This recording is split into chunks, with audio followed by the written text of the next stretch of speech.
आइए आपके सामने हमारा प्रयास। एवरीवन, कैसे हैं आप सब। आज हम लोग बात करने वाले पॉलिटी का इंपॉर्टेंट टॉपिक इसलिए कि इसमें क्लास के दौरान कंफ्यूजन दिख रहा था। जहां कंफ्यूजन दिख रहा था वहां भी बात करेंगे, लेकिन बिल वाला सेक्शन जो आपका है ना वो क्लियर हो जाएगा। इसके बाद कुछ भी नहीं, कुछ भी नहीं का मतलब कुछ भी नहीं। सारे कॉन्सेप्ट फैक्ट्स सब आपके सामने यहां पे। हम लोग बात करते हैं विधेयक के बारे में, बिल के बारे में। सिंपल सी बात है, लेजिस्लेचर का क्या काम है, विधायिका का क्या काम है, पार्लियामेंट का काम है क्या है, स्टेट लेजिस्लेचर का क्या काम है, कानून बनाना। कानून बनाने के लिए उनको बिल लाना पड़ता है। कोई भी कानून बनाने के लिए बिल लाना पड़ता है, और वो कानून तब तक नहीं बनता जब तक हाउस से पास होके राष्ट्रपति सेंटर के लेवल पे या स्टेट के लेवल पे राज्यपाल के द्वारा साइन ना हो जाए। एक बार सवाल प्रीलिम्स में पूछा गया था ना, यही था। अब हम लोग बात करते हैं, पहले इस बिल को हम डिवाइड करते हैं। बिल को पहले डिवाइड करेंगे दो भागों में। एक को कहते हैं सरकारी विधेयक, दूसरे को कहते हैं गैर सरकारी विधेयक। एक है गवर्नमेंट बिल, दूसरा है प्राइवेट बिल। समझना पड़ेगा अंतर क्या है। सरकारी बिल किसे कहेंगे? देखो, सरकारी बिल उस बिल को कहते हैं, सरकारी बिल उस बिल को कहते हैं जिसे केवल मंत्री के द्वारा पेश किया जाए, यानी एग्जीक्यूटिव यानी कार्यपालिका। कार्यपालिका कौन होता है? Council of minister including PM. तो वही कार्यपालिका है ना। तो कार्यपालिका के द्वारा, एग्जीक्यूटिव के द्वारा, इट मींस क्या? मंत्री के द्वारा। ये नहीं कि रूलिंग पार्टी के कोई भी मेंबर, नहीं, केवल और केवल मंत्री के द्वारा ही पेश होगा। केवल और केवल मंत्री के द्वारा ही पेश होगा। जो मंत्री के द्वारा बिल पेश होता है दैट इज सरकारी बिल, क्योंकि उसके अंदर सरकार की बातें होती है, सरकार की पॉलिसी, सरकार के रूल्स एंड रेगुलेशन से रिलेटेड होता है, तो उसको हम लोग सरकारी बिल कहते हैं। गैर सरकारी, नॉन एग्जीक्यूटिव, कार्यपालिका के अंदर जो नहीं है, यानी जो मंत्री नहीं है, वो रूलिंग पार्टी के भी अगर होंगे तब भी, अपोजिशन के होंगे तब भी फर्क नहीं पड़ता है। सीधा कॉन्सेप्ट क्लियर कीजिए। मंत्री जो नहीं है वो अगर बिल लाता है उसको प्राइवेट बिल कहते हैं। जो मंत्री बिल लेके आता है दैट इज प्राइवेट बिल, उसको प्राइवेट बिल कहा जाता है। यहां तक क्लियर? अब देखिए, जो बिल होता है वो चार तरह का होता है। जो टाइप्स ऑफ बिल है वो चार तरह का है। पहला ऑर्डिनरी बिल, दूसरा मनी बिल, तीसरा फिनांस बिल और चौथा कॉन्स्टिट्यूशनल अमेंडमेंट बिल। पहला साधारण विधेयक, दूसरा धन विधेयक, तीसरा वित्त विधेयक, चौथा संविधान संशोधन विधेयक। इस सेशन के अंदर हम लोग कवर करने वाले हैं सिंपल यानी ऑर्डिनरी बिल, मनी बिल और फिनांस बिल। साधारण, धन और वित्त विधेयक, इन तीनों को कवर करेंगे। ये पूरा का पूरा एक सेक्शन है जो ऑलरेडी पहले ही कवर करवा दिया गया है, तो आप प्लेलिस्ट के अंदर जाके देख सकते हैं। अभी इस पे फोकस कीजिए। तो बिल लाना इनका काम है क्योंकि कानून बनाना है। अब हम लोग आते हैं सिंपल बिल पे, साधारण बिल। ये जो हमारा साधारण बिल है, ये जो हमारा साधारण बिल है, अच्छा, ये सिंपल बिल जो है कोई भी पेश कर सकता है। पहला कंफ्यूजन दूर कर लीजिए, सिंपल बिल कोई भी पेश कर सकता है, और ये मंत्री भी हो सकते हैं, गैर मंत्री, इट मीन सरकारी बिल भी हो सकता है, प्राइवेट भी हो सकता है। तो इसका, और जो सिंपल बिल पास होता है वो टोटल 5 रीडिंग से गुजरता है। फाइनल लॉ बनने तक वो 5 स्टेज से होके गुजरता है। पहले स्टेज को प्रथम पाठन यानी फर्स्ट रीडिंग कहा जाता है। फर्स्ट रीडिंग का मकसद होता है बिल को के बारे में संसद में सूचना देना। अध्यक्ष महोदय से परमिशन लेके इंफॉर्मेशन दिया जाता है। अगर ये बिल पहले से ही गजट में, जो भी राज्य और नेशनल जहां पे भी बिल आ रहा है उसके गजट में ऑलरेडी इसको मेंशन पहले कर दिया गया है, तो फर्स्ट रीडिंग की जरूरत समाप्त हो जाती है, क्योंकि फर्स्ट रीडिंग सिर्फ सूचना देने के लिए होता है। सामान्यतः इसके अंदर यही होता है कि जब बजट, मतलब जब विधेयक पेश करने की परमिशन मिल जाती है ना, तो जो पेश कर रहा है वो उसका टाइटल और उसका मकसद बता देगा। कोई डिस्कशन कुछ भी नहीं होता।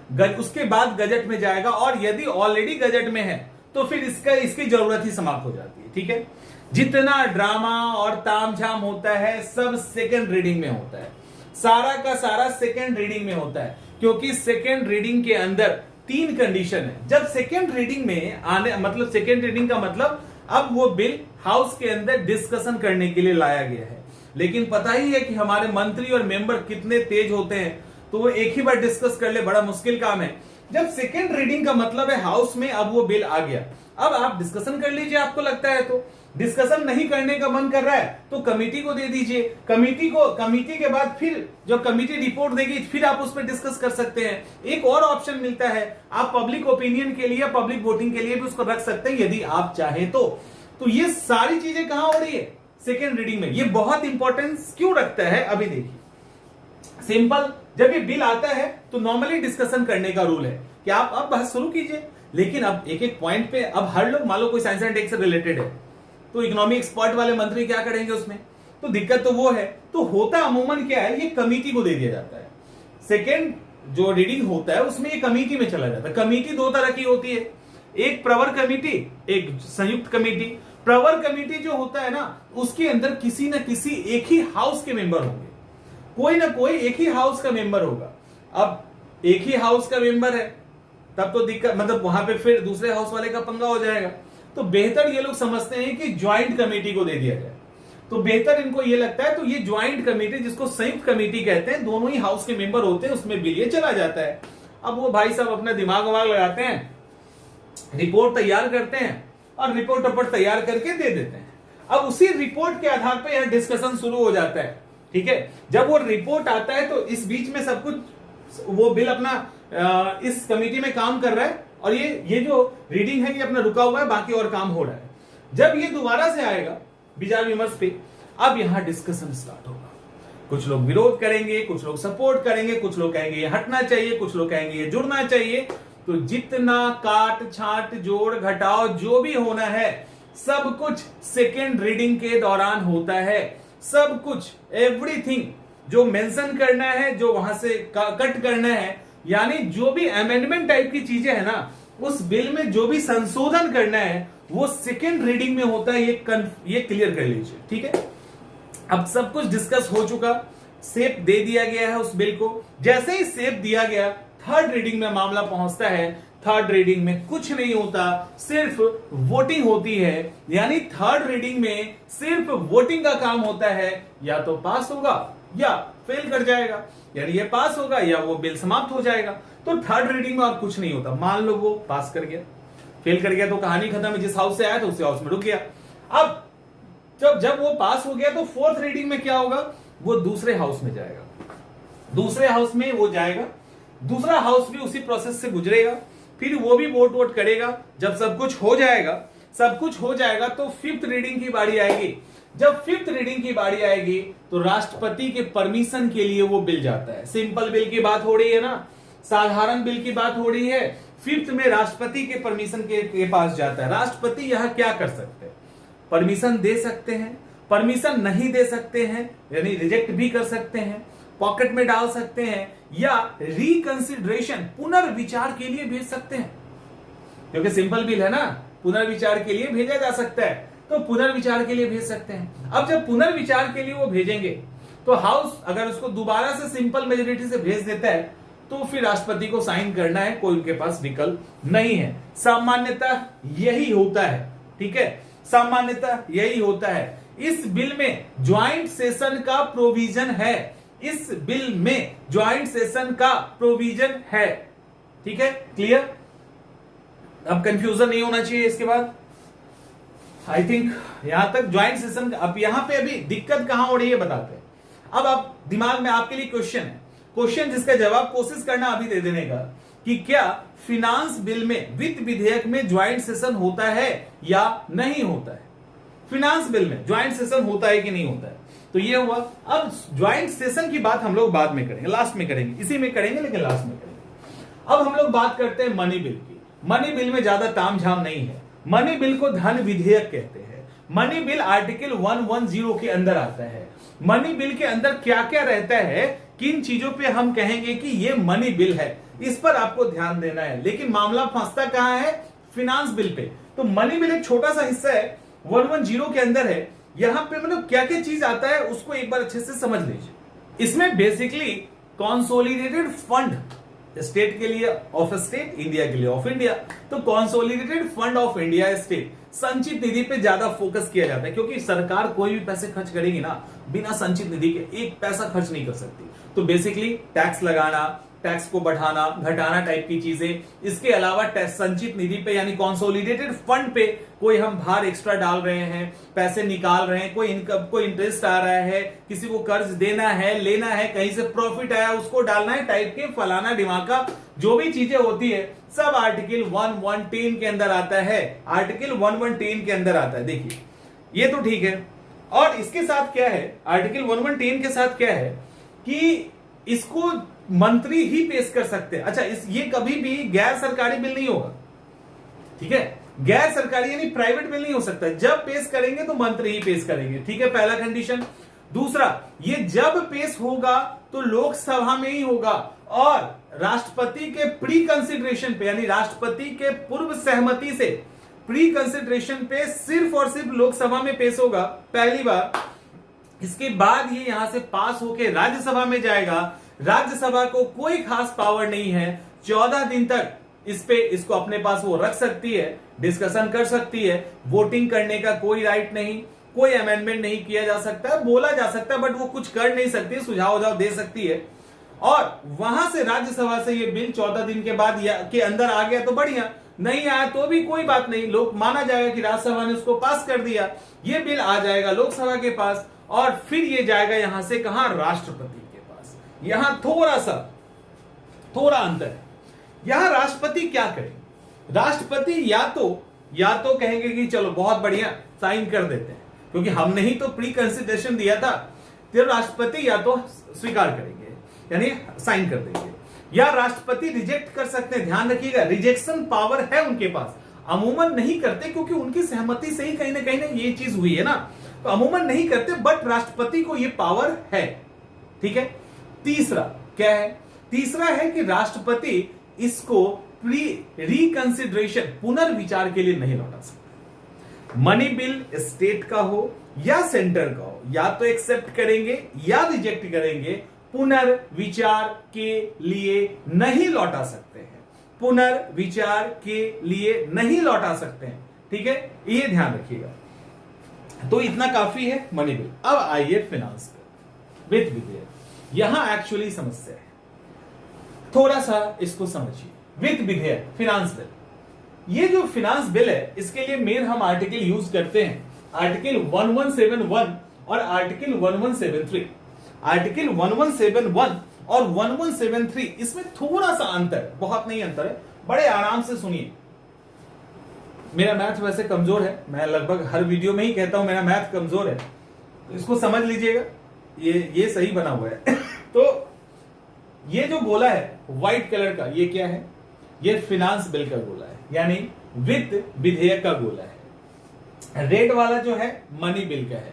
इसीलिए कई बार आपने टेस्ट के अंदर क्वेश्चंस देखे होंगे कि हर एक मनी बिल फिनांस बिल होता है, हर एक मनी बिल वित्त विधेयक होता है, लेकिन हर वित्त विधेयक मनी बिल नहीं होता। गोला यही बनेगा ना, दूसरा तो नहीं बनेगा। तो हर वित्त विधेयक मनी बिल नहीं होता, लेकिन हर मनी बिल वित्त विधेयक होता है। क्यों होता है, क्योंकि जो फिनांस बिल है ना उसके अंदर ये मनी बिल तो आ ही जाता है। कैसे आता है मनी बिल, कैसे आता है उसको देखते हैं। Article 1171, article 1171। अब आर्टिकल 1171 क्या कहता है, आर्टिकल 1171 कहता है कि वो बिल जिसमें मनी बिल की बातें हो उसके अलावा कुछ और भी हो, यानी आर्टिकल 110 से रिलेटेड सब्जेक्ट तो हो ही, साथ में कुछ और हो। अगर ऐसा कंडीशन होता है उसको हम मनी बिल कहेंगे, और वो मनी बिल का पहला टाइप होगा आर्टिकल 1171 के तहत।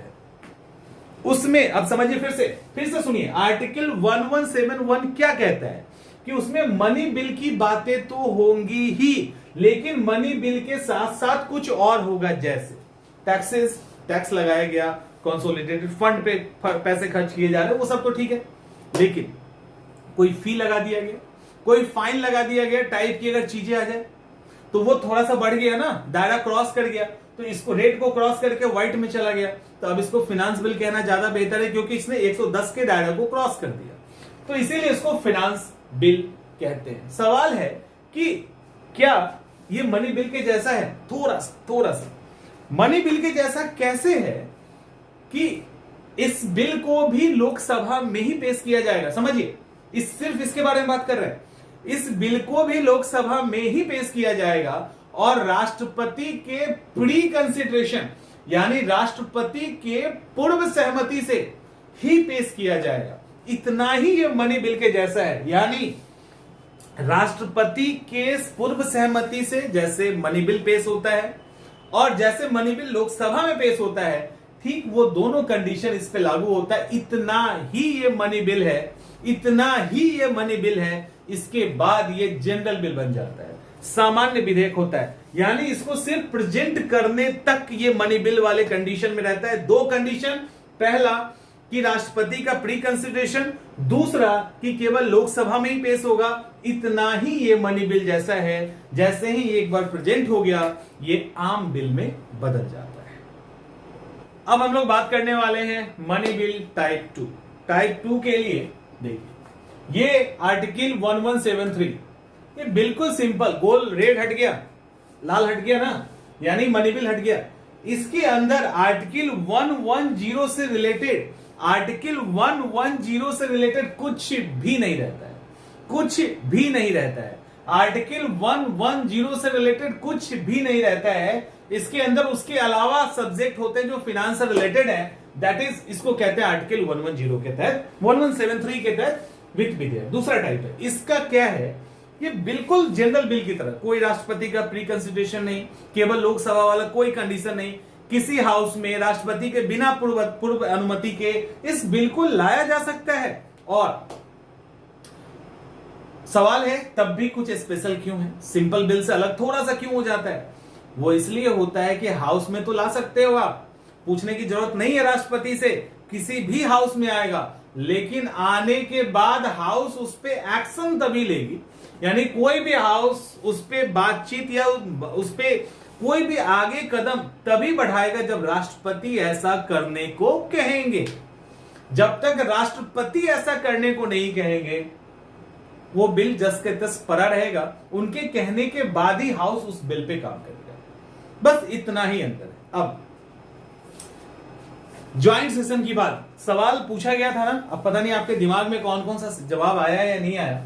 देखिए सिंपल सी बात है, ज्वाइंट सेशन का प्रोविजन है तो जरूर, लेकिन किसके लिए है? मनी बिल को छोड़कर, मनी बिल को छोड़कर, कॉन्स्टिट्यूशनल अमेंडमेंट बिल को छोड़कर दो तरह के बिल के लिए है। एक सिंपल मेजोरिटी वाला साधारण विधेयक वाला और दूसरा वित्त विधेयक वाला फिनांस बिल। साधारण बिल और फिनांस बिल, साधारण बिल और फिनांस बिल, क्योंकि साधारण बिल तो साधारण ही होता है और फिनांस बिल का जो पहला टाइप था वो प्रेजेंट करने तक, हाउस में प्रेजेंट करने तक फिनांस बिल है, बाकी सिंपल हो जाता है।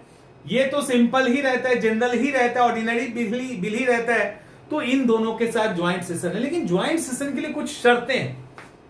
शर्तें क्या है कि जब दूसरा सदन, माने जब जिस हाउस से पास होके गया और दूसरा सदन उसको रिजेक्ट कर दे, या वो जो अमेंडमेंट करे उसको पहला वाला मानने को तैयार ना हो, या 6 महीने से अधिक समय तक पेंडिंग रख ले अपने पास, ये सब सिचुएशन आता है ना, तब ज्वाइंट सेशन का प्रोविजन है आर्टिकल 108 के तहत राष्ट्रपति ऐसा करते हैं।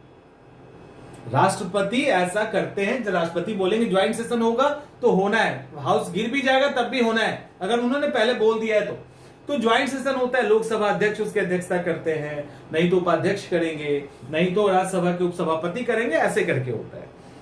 और एक चीज और ध्यान रखिए, जब ज्वाइंट सेशन होगा ना तो उस बिल में पूरे हिस्से पे तो विवाद नहीं होगा, जिस हिस्से पर विवाद है, जिस पे डिस्प्यूट है, जिस पे लगता है मतभेद है, पर उसी पर्टिकुलर पॉइंट का डिस्कशन और वोटिंग होगा और किसी पे नहीं होगा, और उसके बाद उसको पास मान लिया जाता है। और वोटिंग जो होगा माने उसके अंदर जो बहुमत चाहिए वो सिंपल मेजोरिटी वाला चाहिए, साधारण विधेयक वाला बहुमत चाहिए, विशेष वाला नहीं चाहिए, तब जाके वो बिल पास हो जाएगा और माना जा अक्सर ना लोकसभा जीत जाती है इस मामले में। अभी तक ऐसे 3 मीटिंग हुए हैं, दहेज प्रतिबंध डॉरी प्रोहिबिशन एक्ट, बैंकिंग सेवा बैंकिंग सर्विस कमीशन पे एक विधेयक पे आया था, और तीसरा आतंकवाद विरोधी विधेयक एंटी टेररिज्म बिल 2000। तो ऐसे करके ये बिल आ चुका है, ठीक है। तो ये सब फैक्ट्स आपको ध्यान में रखना है। एक चीज और एक कंफ्यूजन दूर कर देते हैं। आप लोगों के मन में ये आएगा ना कि ज्वाइंट सेशन का प्रोविजन पार्लियामेंट में तो है लेकिन स्टेट लेजिस्लेचर में क्यों नहीं है। ये मन में आएगा कि ज्वाइंट सेशन का प्रोविजन पार्लियामेंट में तो है, स्टेट लेजिस्लेचर में क्यों नहीं है, राज्य विधायिका में क्यों नहीं है। उसका कारण है यहां पे जो राज्यसभा है ना बहुत स्ट्रांग है। राज्यसभा अगर बिल को फंसा दे, बिल को रिजेक्ट कर दे तो वो बिल रिजेक्ट हो सकता है। अगर अमेंड कर दे और एक्सेप्ट ना करे तो वहां मुश्किल हो सकती है। राज्यसभा बिल को 6 महीने फंसा के रख सकता है। तो ये सब राज्यसभा के पास ताकत है करने का। ये ताकत जिस स्टेट में डबल हाउस है यानी स्टेट लेजिस्लेटिव असेंबली है और स्टेट लेजिस्लेटिव काउंसिल दोनों ही है, वहां पे पता है क्या होता है, वहां ज्यादा कुछ नहीं होता। असेंबली यानी विधानसभा बहुत पावरफुल है विधान परिषद के आगे। विधानसभा जिस बिल को पास करके विधान परिषद यानी स्टेट लेजिस्लेटिव काउंसिल को भेजेगा, स्टेट लेजिस्लेटिव काउंसिल उसको कुछ नहीं करे तो 3 महीने तक उसको अपने पास वेटिंग पीरियड के तौर पे रख सकता है। और वही विधानसभा सेम बिल को एक बार और पास कर दे और भेज दे तो बहुत कोशिश करेगा तो 1 महीना और उसको अपने पास अटका सकता है। उसके बाद यानी ये 4 महीने के बाद वो बिल एज इट इज विधानसभा ने यानी स्टेट लेजिस्लेटिव असेंबली ने जैसे पास किया था उसी तरह से वो बिल पास माना जाएगा। तो वहां विधान परिषद जो है ना, लेजिस्लेटिव काउंसिल की पावर बहुत सीमित है। वो बहुत कोशिश करके 4 महीना तक बिल को अटका सकता है, उसके अलावा कुछ नहीं कर सकता। विधानसभा जैसा चाहेगा उस बिल को पास करवा सकता है। तो ज्वाइंट सेशन की जरूरत ही नहीं है ना।